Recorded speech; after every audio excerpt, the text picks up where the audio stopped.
For more on the crisis in Iraq, we're joined live now in our studio by Sarhang Hamasaeed. He's a policy analyst on the Middle East and Africa at the U.S. Institute of Peace. Thank you so much for joining us. You've been talking to your friends, colleagues in Iraq. What are they telling you? Well, the situation is very bad in humanitarian terms. The security threat has been growing, and they are, for those who have been directly affected by the Islamic State, the morale has gone up. That the U.S. has actually conducted some strikes. The morale of the fighting force, especially in the ranks of the Peshmerga, has gone up because they feel that they have further support to counter this relentless force from the Islamic State that has taken over land in a very record speed.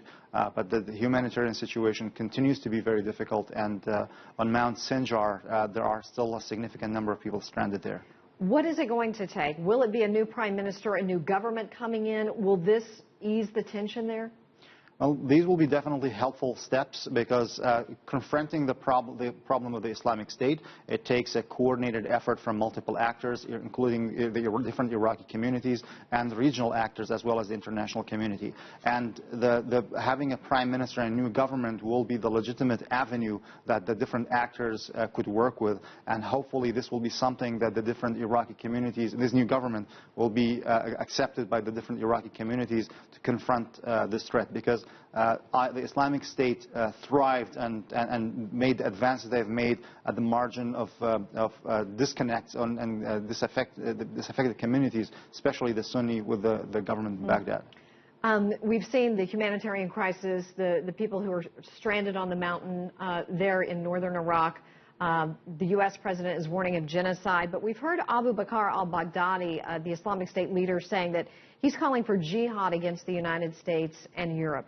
How real are these threats, and what does the Islamic State want? What are the top three goals?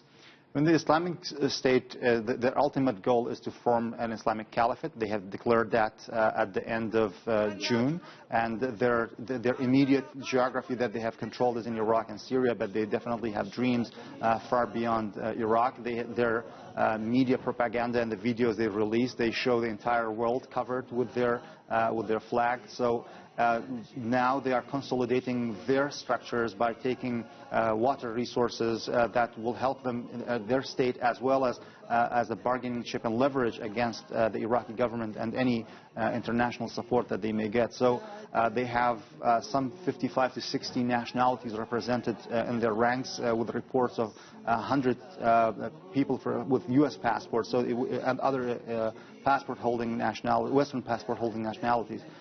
So for them to consolidate and become a training ground that export terrorism well beyond the Middle East is a possibility to threaten the Western countries at some point. How did they become so organized? I mean, they've taken over the Mosul Dam. They're looking to control the Haditha Dam, which sits on the Euphrates.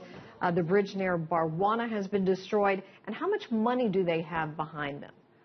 I mean, these are battle-hardened, experienced fighters who come from fights as early as in Afghanistan and more recently in Syria. There are news of Chechens fighting in their ranks and providing leadership to their efforts. So they come with a lot of experience fighting. And in terms of resources, they have been tapping into funds from the regional countries, and they have laid their hands about some $500 million when they overtook Mosul. They are extorting money from a lot of the locals, and they have now control over oil that they have been selling reportedly even to the Bashar Assad that have been giving them the revenue. And in terms of weapons, they have laid their hands on large amounts of vehicles, armored vehicles, ammunitions, and other types of weaponry from the Iraqi army as they defeated them up north. Sarhang Hamasaeed, thank you very much. We appreciate your time. Thanks for having me.